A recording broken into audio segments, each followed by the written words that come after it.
This is On Site with Marcus Vontell. I'm from Fayetteville by way of Shreveport, Louisiana. Stay tuned, buddy.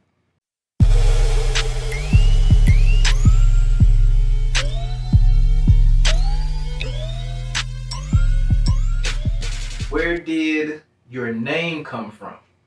Well, it's my name. My whole name is LaMarcus Travion Vontell Ely. I know it sounds ghetto, but no, it doesn't. yeah. But I just chose my first name and my middle name, Marcus Vontell. Okay, so you kept it simple, like J. Cole. His real name is Jermaine Cole. Right. Yeah, just that simple. Mike Jones. Just Got it. Hey, yeah. Sometimes less is more. Right. That's what we learned. Sometimes less is more. Right. All right. So, do you remember when you first discovered hip hop? Like, about what age or what time frame of your life point was it when you originally discovered hip hop? Man, that was I was in middle school when I discovered hip hop. You remember the radio station 104.5 here in North Carolina? Yep. So they used to have rappers come on there and freestyle and all that, and there was a group called Killer Assassins. Okay. It was a long time ago, Killer Assassins. And those guys, they were amazing, man. They were in Source magazine. And when I heard them, it kind of pulled me in. And that's when I knew, I think I want to do this. Right. Yeah. Gotcha. Dope. Okay. So what made you want to start rapping then? I guess it was when you heard Killer Assassins. When I heard Killer Assassins, Wu-Tang. And then with the freestyle sessions, man, Murder Mook, Loaded Lux, what's the other guy? Goods. Heard all of them, man, and just the way they battle rap, it pulled me in, it motivated me, man. Dope.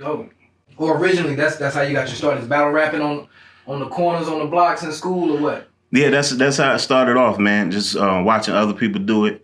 And learning from them, and then you do it at school, do it at the bus stop, do it at talent shows before the talent show, right. So that's where it popped off at. Okay, cool. So of all the music that you have recorded, do you have a track that you favor? Right now, the track that I favor right now is Top of the Game. Top of the Game. Okay. Yeah, Top of the Game. The words. God gave me all them words, man. It was complete confession in that song, man. Speaking God's word, man, it's like it came directly out of his mouth to my ears, and I just repeated what God said. It's something that people needed to hear, that we're no longer at the bottom. We should be the head, not the tail. Right. We're at the top of the game of everything. Absolutely. Yeah. Okay, so I think I need to back up just a little bit, because you just spoke about the inspiration behind Top of the Game and how the words came to you from God. Right. So your genre of music is what? It's Christian music. Christian music. Yes, okay. Sir. So you are definitely the first Christian artist that we've had on the platform. So big up to you on that. Awesome. Why Christian music though? Like you got the Killer Assassins was an influence to you. Wu-Tang, the whole Wu-Tang Clan movement was big. Why did you choose to go into Christian hip hop instead of the secular route? Well, I mean, that's what I started off with. I started off with a group called NATO. Is Never Attempt to Overcome. That's what NATO meant. Gotcha. And we rapped for a long time. We started getting big. This is in high school. We started getting known. We were rapping, and at some point in my life, when I joined the military, specifically in 2003, I was at a church, the Fords, Pastor Ford. I gave my life to Christ, and it wasn't a regular giving your life to Christ. They loved me into Christ. And then fast forward to now, the church that I'm at, they teach kingdom and being very careful with your words, what you speak. And I believe our words can be very detrimental to our people. Absolutely. So instead of, speaking and using the words to hurt us, I'd rather use the words to help build us. I mean, words are very powerful, man. You had one man, Hitler, convince thousands, millions of people to convinced them to kill another set of people with just his words. He didn't kill anybody, they did, but he convinced them to do it. So if words are that powerful, then what I'm saying, I know I can change people's lives. So that's my whole thing behind it. So I heard you mention you spent some time in the military. Absolutely, thank you for your service to this. No, I appreciate it. So that, like, how was that in the military? How does that transpire into your current role at your current job? If you want to speak a little bit about that. Well, yeah, in the military, it taught me a lot of discipline. I went to various countries where they don't have the opportunities that we have. The women are treated differently. Right. There are kids that are put in predicaments that our children are not.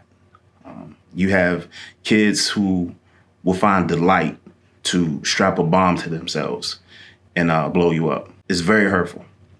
But when you come back home and you see the freedoms that we have, you appreciate it more. Right. You have kids who have been to Africa, and those kids still living in huts. They take the dung of a cow and hay to make roofs, and put over their heads. Now, they consider that being poor and all that, but you bring that child over here and you drop them off of what we call the hood, they'll think we rich. So it changed my whole mind aspect. But what I do now is police work. I'm a police officer. And the reason I do that, again, I learned from my church. It says in the book of Psalms, when the righteous are in authority, the people rejoice. But when the wicked are in authority, the people mourn. We in a state of mourning right now. And because we are the righteous, we have to be in positions of authority. I have to put myself in positions to where we can change laws and policies, because the person up top can do that, not the person down here. So me taking that step into the police is not for me to just be a police officer. It's to be a sergeant, lieutenant, chief of police. Now I can step into doors where I'm talking with the governor and say, all right, I think we need to change these policies. The way police do this, I think we need to change this. So that was my whole plan when I did the police thing. That is dope. That is dope. And being how, okay, well, number one, you're in a different genre of hip hop. Right. Not necessarily the secular world. I'll go as far as to say specifically the trap music. Right. In my opinion, we've seen from some of these artists how the trap sound doesn't necessarily coincide with the beliefs of law enforcement. Right. How important was it? Because I didn't learn that you were a police officer until you shared that information with me. Right. Like, we were already in the process of doing work and you just happened to share that. Yeah. But the music itself does not speak to any of those messages. Right? So how important was it for you to be authentic in your music and yet still have a positive message and a positive mindset and outlook on your day-to-day job about why you chose to get into police work and still be an artist at the same time? Well, it's two different purposes. I have a purpose of so let's say this. So Jesus Christ, his purpose was to come to this earth and die for our sins. Right. But he was also a carpenter. True indeed. My purpose here is to take directly what God says and put it in music and spread it throughout the earth. But I do this, a cop, I do that. So you have this person with a purpose in the job that he does. That's just my job. I try correlate the two by so this is ministry through song. Mm-hmm. The other one is ministry by doing. So the word says, let us be a doer, not just a hearer. Absolutely. So I take my position as a police officer and I use it as a chance to minister. I'm not the type that's wanted to go down, knock down doors and put people in handcuffs and put them in a system that's already meant to destroy us anyway. Absolutely. I'm a preventer, and I'm a solutionist. I understand that you didn't just turn out like this. Right. There's some things that happen to you as a kid. Some fathers not being there, abuse, molestation, all this is bottled up in this person. Now it's coming out like this. Right. And I have to get to the root of the issue and help this person destroy the root and create another seed. I got to plant a seed in them and help that grow. Dope. It's awesome. Awesome work you're doing. I appreciate it. What song, secular, from an independent artist, one of your tracks, whatever. Yeah. What song are you absolutely playing too much of? Like every day, you stream this joint, you listen to this joint. This is your daily motivation music. What song is that? So that song is several of them, but one of them is Fred Hammond, "Give Me a Clean Heart." That song is what he's saying in the song is I'll trade my sorrow for your joy. Just make me over again. Give me what you have, right, so I can make it through this life, the tragedy, and what's going on. Because if I have your heart and mind, I can look at things differently. We're in the season where COVID hits. Right. People are dying and all that. But if I have your heart and mind, I will speak to the sickness, and I will understand your word when he says, "By your stripes I'm healed." If I get it, I know I'm healed. Right. So it's. Is there a local artist that you listen to or you want to salute or big up? Anybody that you have heard in the area that you wouldn't mind reaching out to possibly collaborate or anything like that? Oh, absolutely. I'm already talking to him. Shout out to Ben Clark. And then there's two more, Mike Teasy and Chris Graham. Oh, man. Yeah, they some real hot artists. So I haven't heard of Chris Grant. Mike Teasy I know through a mutual friend. He was actually in a video shoot that I did for Solomon Headed. Okay, yeah. Mike Teasy was in the With My Friends video. Yeah. So Mike Teasy, he made some really dope music. Yeah, he's real hot. Chris Graham is another one of them. He has that Mike Teasy sound, and I think Chris Graham is up under new management. He's getting out there. Ben Clark is he's a local artist.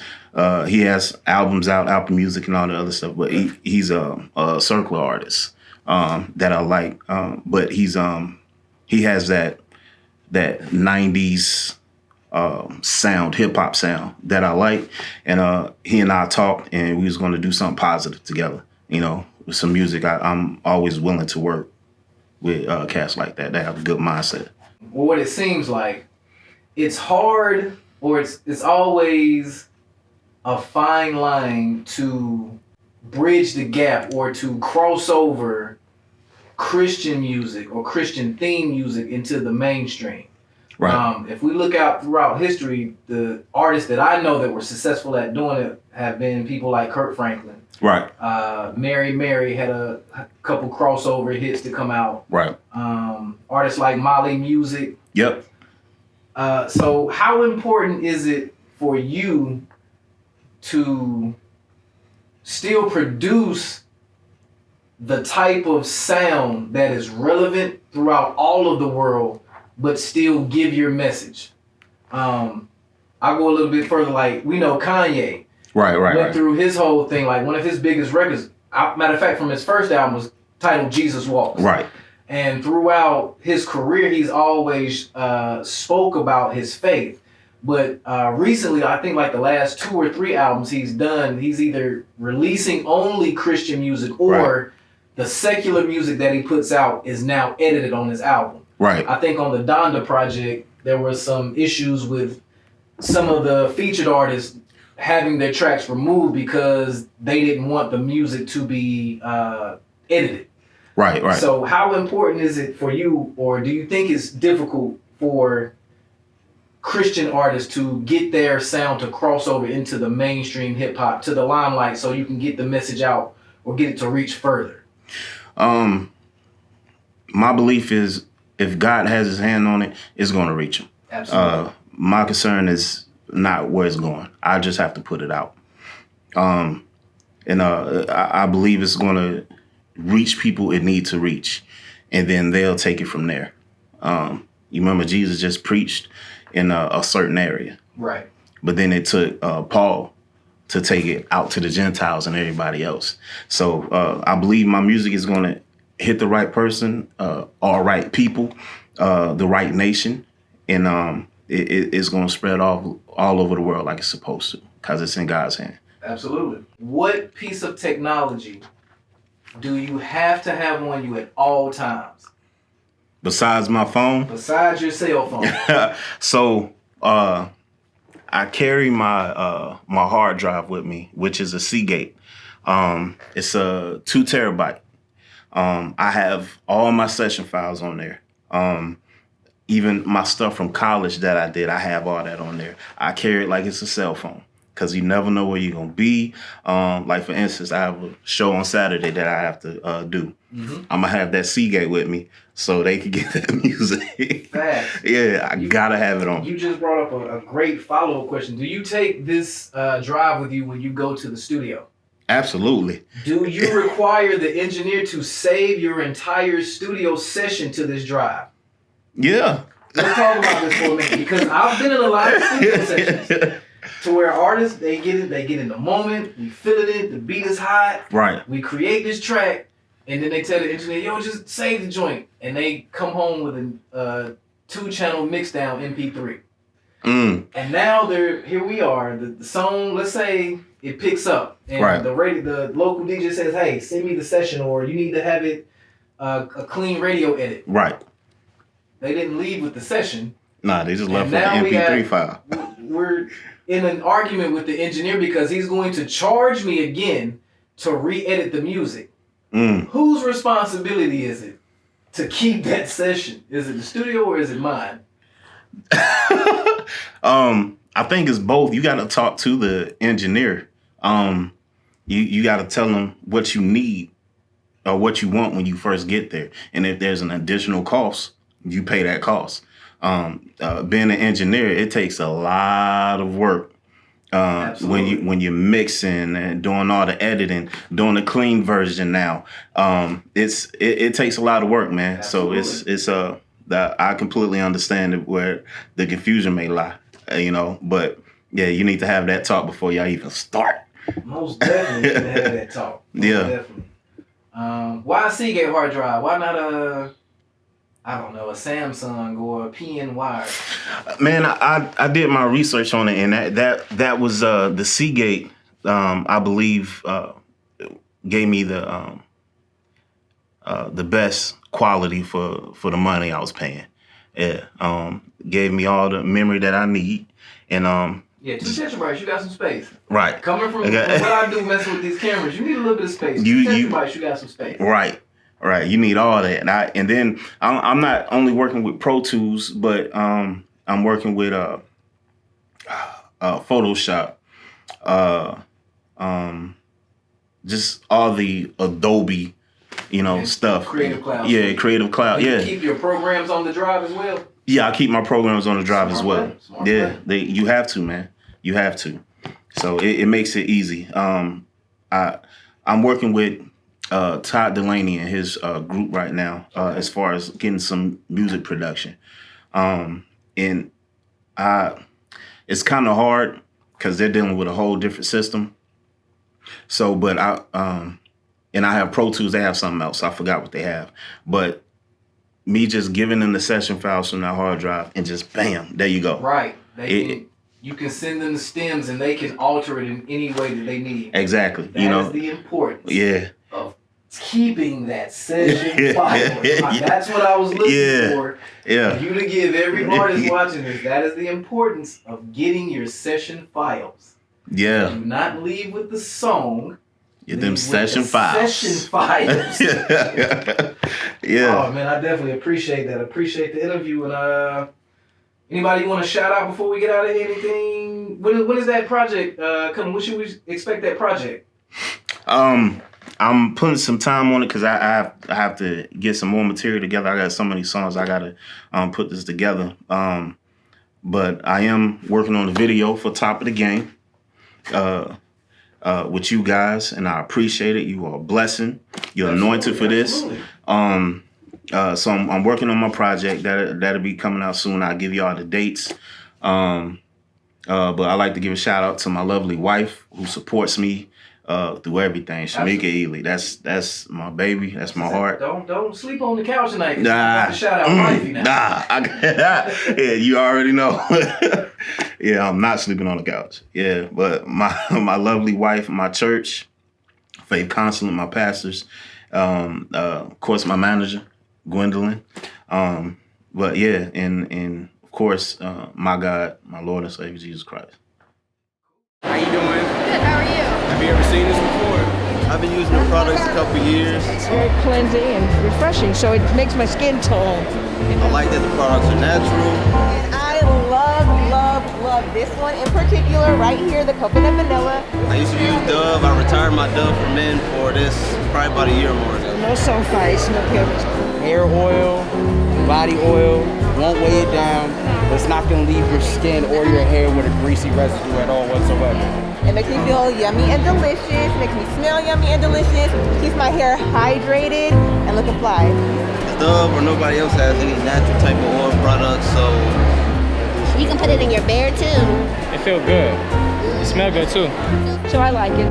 I kind of like that it's all natural, black owned. Thank you for the continuous support, yo, for real, for real.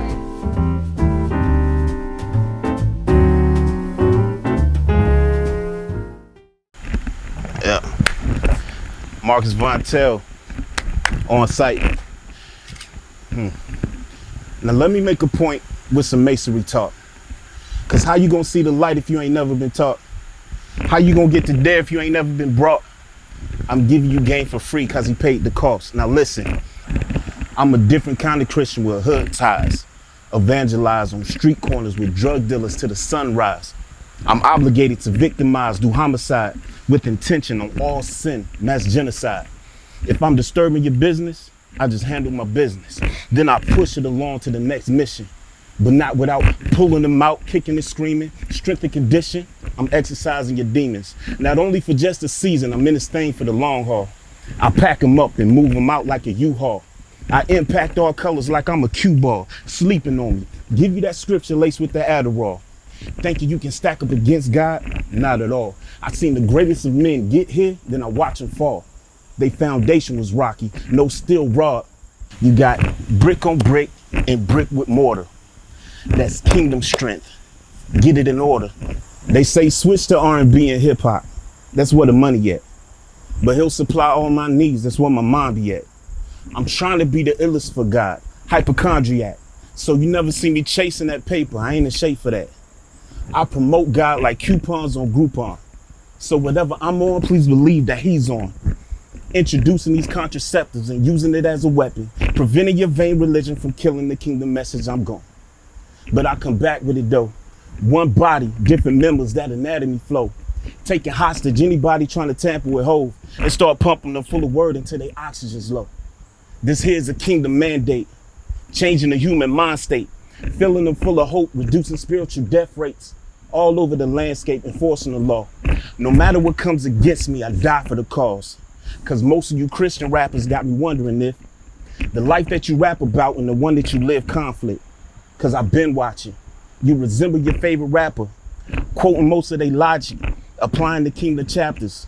Now that's the problem I'm having, confusing us with your action. Blind leading the blind with non-prescribed glasses. You start losing your focus with your aesthetic attraction. Non-biblical principles leading to all distractions, but I am the bringer of the message, for I am cutting out all tradition and final mixing your program, EQing your mental and fine-tuning your vocals. Dang.